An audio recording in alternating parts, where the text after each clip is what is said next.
Hello and welcome to the Deep Dive spoiler-filled discussion of Whispering Corridors 5, 2009's A Blood Pledge. Now, if you're wondering what I thought of this movie, I recommend you watch my spoiler-free review of this film, which I will include the link below. This is more of a spoiler-filled, just general discussion, a few topics that I wanted to hit, a few notes that I wanted to strike. And one of those is the ending. So since I could talk about spoilers in this movie, I'm just gonna jump right into the ending of this film.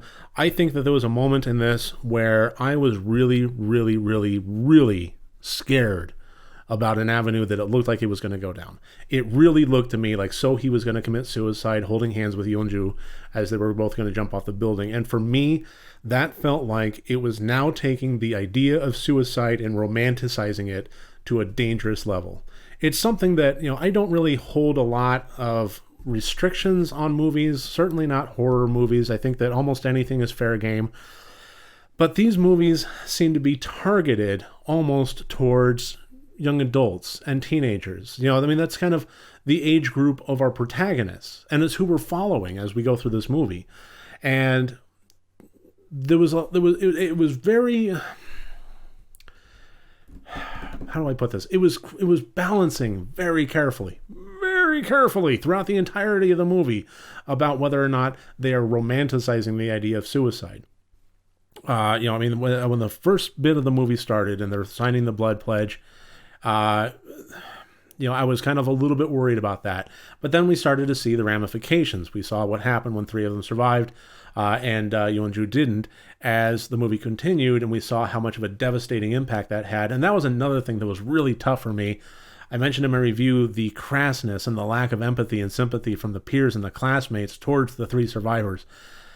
That was another tough one for me, as I honestly feel like should be a lot more people, a lot more broken up than there were. But the ending of it, as they were standing on the ledge, I was thinking to myself, if she holds hands with her spirit friend as they both jump off the building together, effectively making Soo-hee in a position of, pregnant, no hope, all these things have been discovered, and she is now standing on the ledge, and all she wants is to be done with things.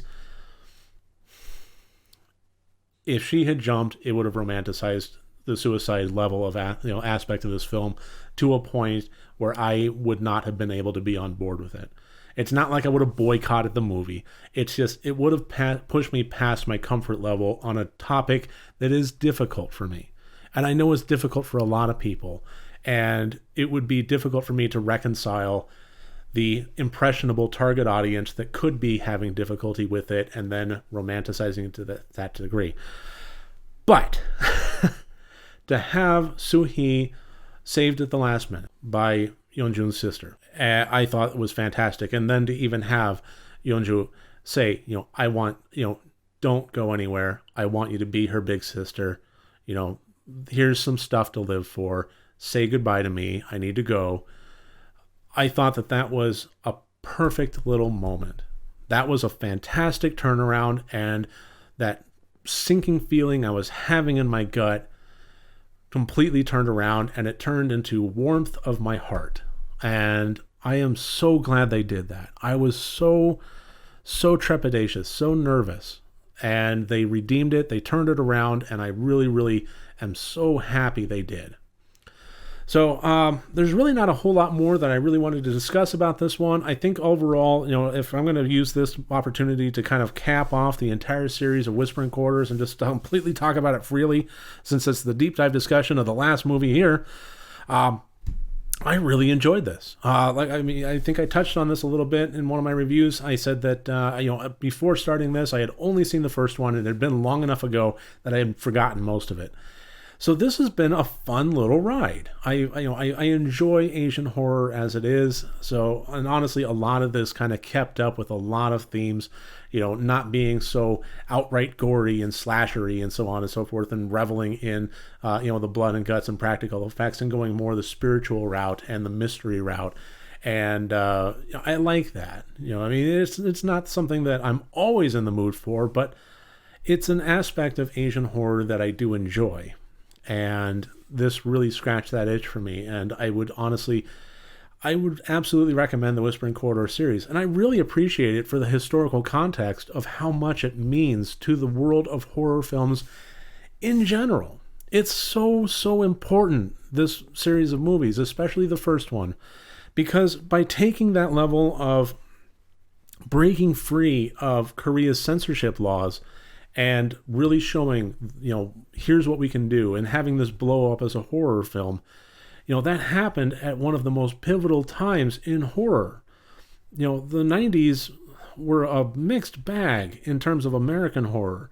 We had some real bad movies out there. I mean, that was when a lot of our franchises were kind of coming up with their bottom of the barrel stuff as they petered out and died. And then we had this massive influence of Asian horror come to the American market. We had remakes, we had transitions, we had all sorts, and just thematic overtones and influence, and it brought about a resurgence and a revival, and all of a sudden, like the whole world of horror just got this massive like B vitamin shot, and everybody was just energized again, and it was fantastic. And this is one of the big key players, the genesis of that revitalization that caused that to happen was Whispering Corridors. By revitalizing the horror market, by showing Korea, this is what we can do now. Let's make some scary movies and let's have fun with it. And the fact that it became popular, the fact that it became profitable, and the fact that it was so much so that they continued making more of them, influencing more of the market, alongside the fantastic movies coming out of Japan at the time, we just had this massive resurgence, and it hasn't, in my opinion, we've seen a lot of it kind of, the tide's been kind of, rolling back a little, but we're still out there. We're still riding this wave, and it's been a fantastic ride.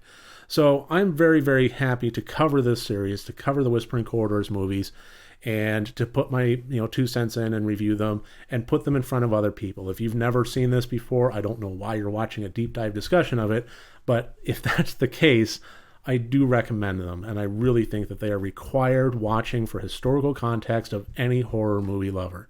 So thank you again. Thank you for taking this ride with me. Thank you for watching these reviews and these discussions about the Whispering Corridor series. I really, really do appreciate it. If you have any comments, I'd love to hear it. If you like these videos, please click subscribe. I really, really can't I can't overstate how important it is, especially for a small channel like myself, to get that like button hit, to get that subscribe button hit. If you really like these, I need your support. I am a small channel. I'm not floundering, but every single click helps me more than you can imagine, and I would really appreciate it. So thank you very much. I look forward to seeing you tomorrow. Like I said in my review, it is Thanksgiving. I have a special treat lined up. I guess it's hurting me right now. It is. It hurts. But you'll find out why on Thursday. So thank you again for joining me. I look forward to seeing you tomorrow. Remember, next time you want to watch a horror movie, first make sure that it's good and rotted.